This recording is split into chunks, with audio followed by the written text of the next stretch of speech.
All right, everyone. So I just wanted to kind of go through this.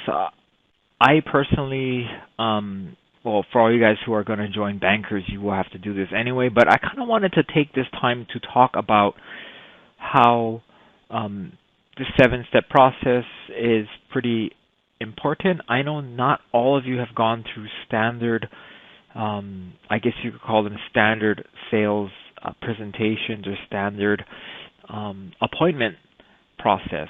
Personally, for myself, I did a lot of that when I was with, you folks may not know this, but I started my insurance career with the Mutual of Omaha, where I sold life insurance and critical illness, cancer insurance, heart attack, stroke insurance, disability insurance. And then I went to AXA Financial, where I helped teachers with their 403Bs and annuity products. And then I went on to Ameriprise Financial, where I did financial planning, holistic financial planning, and investments. So for me, I'm all about process. And my process is relatively refined now. It's quite simple. I focus on Medicare and the benefits of Medicare, the holes of Medicare, and a lot of the kind of more health Medicare related items. So when I get a referral, I don't go through a lot of this stuff, but what I will go over is kind of how a lot of the points here need to be at least touched. And while I might not spend 4 hours like somehow this video or this presentation seems like it would take you to go through an appointment, you do have to hit very specific things for a very specific reason. So let's just get going on this one so we can see exactly how we can get going. Let's go. Oh, what happened here? Let me...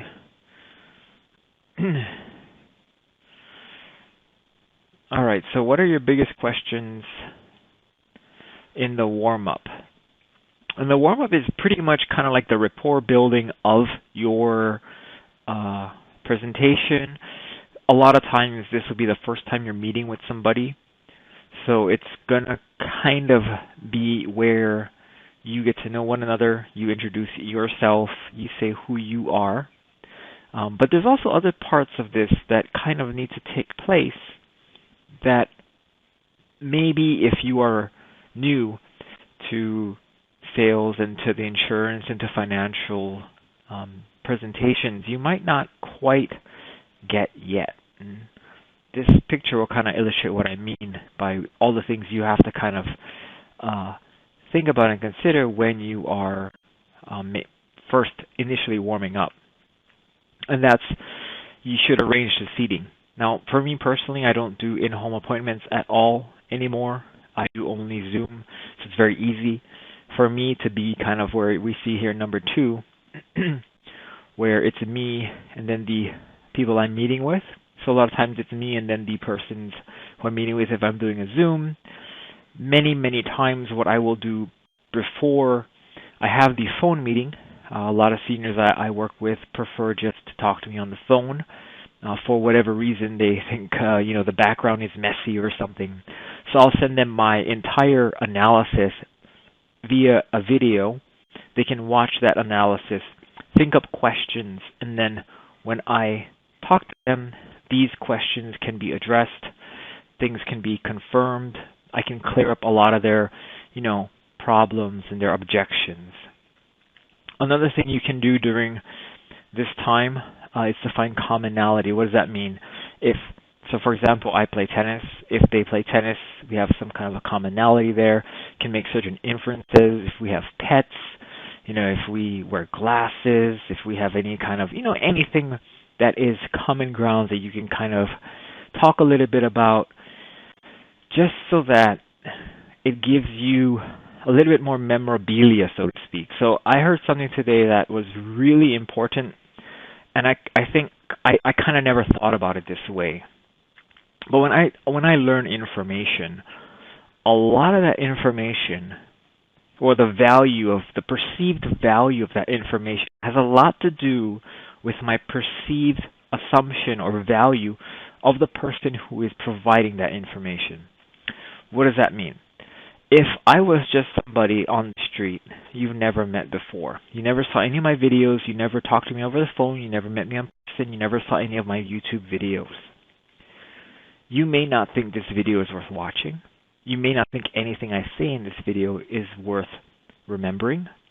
But if you have a perceived notion that I, Matthew, are or am a good insurance person, an analytical person who, whatever, whether it be you like the straightforwardness of my videos, whether you like the fact that I'm an analytical person and I analyze almost everything that I do, whether you think that it's important that your leader be direct, whatever it is, whatever that value is you place into the presenter, or in this case, the agent who meets with these two individuals, you kind of need that.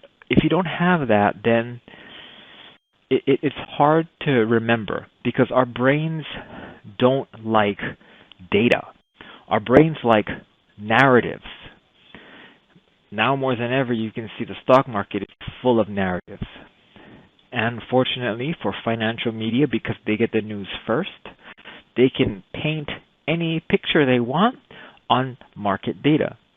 You can think about it this way. I know this is kind of, I guess I want to say, don't think I'm taking the situation overseas in Ukraine and Russia lightly. But you can think about things this way. On Sunday night, I opened the futures platform. Futures opened up 5 p.m. Central Standard Time. I open up my futures platform. Oil goes up to $132. Headlines hit. U.S. and Europe think about banning the sale of Russian oil. That's the headline that pumps the news, or so we think, right? Within a matter of 2 or 3 hours, the price of oil goes back about $10, back to $125. No news of anything new happening. But we come around today, and because most people don't check the futures market on Sunday night when it opens, the oil blip, no one really talks about it, right? It's not a mainstream thing, because that's what people, there's no real narrative to speak of. So people won't remember it. People probably won't remember that oil hit $135 on, March 6th, Sunday. It only happened for a couple minutes, but it happened. And we can always say that something pushed the market to do that. But if that was the case, then shouldn't oil still be at 135? And it's not. Today, I believe it slowed back down to below 120. So what's the narrative there? Well, there is none, because there never was. But it's far easier to say the price of oil hit the roof because of the perceived U.S. and Europe ban on Russian oil. Was it the case? Who knows? But it's memorable. So, back to here. If you yourself are not memorable at all, then they might not remember anything that you say. So, find commonality, some way to connect with them. And even if it's just something really simple, it's important to create some kind of a narrative around yourself. And don't lie or anything, but it needs to be some kind of a narrative. Next, you're going to transition to the purpose of the appointment. So after you've kind of buddy-buddied, maybe not buddy-buddy to that extent, but after you've kind of warmed them up, introduce yourself, and find commonality. Make sure you're seating like they're seating here. I kind of skipped over that, but seating arrangement, like I said, is very important. Me, online only, I don't have this problem, but if you can imagine, I am sitting in between two of my prospects. They're looking at each other, and I can only look at one at a time. If that's the case, now I'm messed up, because I have to speak to each of them 2 times for them to think I am looking and speaking to them. If not, I am facing my back to the other, and they could be sending themselves visual cues that I cannot see, so I cannot address any problems, right? For example, if I'm talking to the husband, I'm saying something, and the wife gives him a look that says, oh no, this again, oh my goodness. I have no idea what she's doing. But now the husband shuts down and just throws away everything I just said. And now I turn to the wife, and she's already blocked me out because this guy just, trying to scam us. If I was looking at both of them, maybe they could verbally cue it to me and say, hey, I've heard of this stuff before. These are my concerns. Then from that point, I can take it and be like, oh, these are the myths that are commonly associated with this type of product, and this is what we like to say, and this is the risk that it covers, and then go deeper into their objection, right? So that's why you want to set up in number 2 here, this space. Then we're going to transition into the purpose of the appointment. We're here to do business. I'm not here to just talk about my tennis skills. I'm here to talk about your financial picture, how everything ties in, how we are going to kind of work together moving forward. And as such, here is my personal resume. Personally, for myself, I have my YouTube channel, I have everything set up already, my website. People can look me up. People usually are referred, so I don't really like to talk about myself, so I don't in the appointment ever really say who I am, what I do. They kind of understand that I'm the Medicare guy that their financial planner or CPA or attorney referred them to help with Medicare or Medicaid, whatever it is, and then I'll just keep going.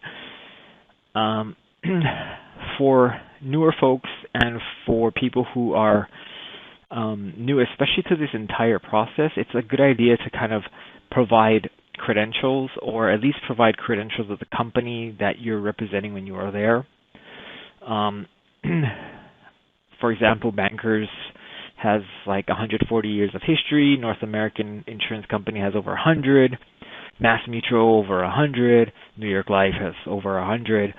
So all these companies, their history, and that you are representing products that they sell. So by means of association, you kind of are representing, or with that kind of experience, have the credentials to at least gain the appointment of these companies. So that's kind of how you would get through that part. The number 6, Bankers Prestige page, that's kind of where, of course, it's generalized to people who are licensed and contracted with Bankers, but for that, that's kind of where you would go online and say, hey, this is my page, you can go check it out. It's online. Anytime you have any questions, if you can't find my personal reference sheet, here it is online. And then you're going to bridge over to the 4 squares and the fact finder. This is where you kind of start asking questions.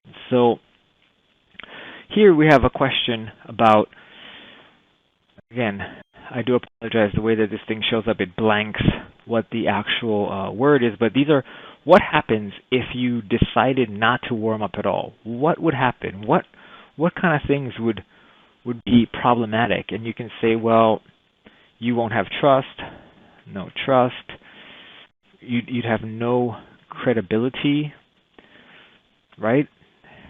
There'd be no rhythm or flow into the meeting. So these are all kind of things that would happen if you do not do a warm-up. And again, we're in this video 13 minutes. Your warm-up, which could take 5 to 10 minutes or 15 minutes, may seem excruciatingly long, but it could solidify your relationship where you are able to get more information that is vital to the client, to yourself, the agent, advisor, consultant, and provide them with the best form of results, or the best kind of analysis to provide them what they actually need. And the next slide here. How do you know if you have made good a good kind of warm-up? And here we're going to just say that if they are looking at you, we're going to go through all of these just because it's important. So if they are looking at you and they are engaged, they're answering questions, not just yes, no, not soft, not the word, not sternly or as a matter of factly, they are trying to engage with you, then you know you're doing a better job. And this is arranged seating. Remember we talked about that a little bit earlier. Community, how to exchange a commonality. Now let's go to the bridge. Okay, so when we're bridging over to the 4 squares or the fact finder, I would say this: four squares, or whatever you want to call it. We call it the four. I heard four pillars, four squares, four parts, for anything. Like when I worked at Ameriprise, we had retirement, confident retirement, which focused on four things. When I talk about retirement planning research, Wade Pfau, he's the head. He's like a PhD in retirement planning. He talks about the four L's. There's a lot of fours, and they're always kind of around the same topic. For bankers, it's health expenses, retirement care, final expenses, and retirement income. In Wade Pfau's, it's lifestyle, which is pretty much retirement income, liquidity, which is pretty much healthcare expenses, longevity, which again is retirement income, and then legacy, which is the final expenses. So it's pretty much four, because four is easy to remember. Three seems like it's not enough. Five would be too much. But all of those are broken up into even further products, further concerns. So don't worry about four squares and all that stuff unless you are using the actual banker's products or using the actual banker's tools. Just kind of have a process to go into, so you are not bringing someone in blind. A lot of more seasoned insurance agents will have kind of their main points that they want to address, and then ask their clients which one of these things would they like to address first, as they need to address all of them in order to get through the meeting. It kind of gives the client direction, and they're not kind of blindsided by any one question or any one topic. This also provides you as an agent and the client as well as kind of a roadmap, so that you guys are on literally the same page when you are discussing things. I, again, personally do not do full-blown financial planning much anymore unless I have a client who really, really wants me to help them. And again, I don't take on clients typically who, if it's full-blown financial planning, I don't take on clients who have less than $1 million, because I do days of research and days of planning for my clients. So I don't want to shortchange anybody, because if not, it's not worth my time. And also for this type of planning, in essence, for a lot of folks, it's much easier to do it piece by piece. And the reason why everyone should be holistically planning, but the reason why my services are very specialized is because I'm very specialized. I focus primarily on two areas, and that's health insurance, so Medicare, dental, vision, short-term care, cancer insurance, right? That realm, the health expenses portion. And then I also focus primarily on retirement income. So that's kind of the income portion of it. How do we fund retirement? How does the guaranteed income kind of work in our favor? How do we deal with the tax implications of different kinds of accounts? So that's my forte. That's what I like to do. But if you want me to do everything, then I probably would need a little bit more assets to play with, because then we go into what I don't do all the time, which takes a lot of time. So that's kind of all I really wanted to talk about today, is kind of the warm-up and why it's important and why process is important as well. So see you guys next time. Enjoy your weekend and have a great day.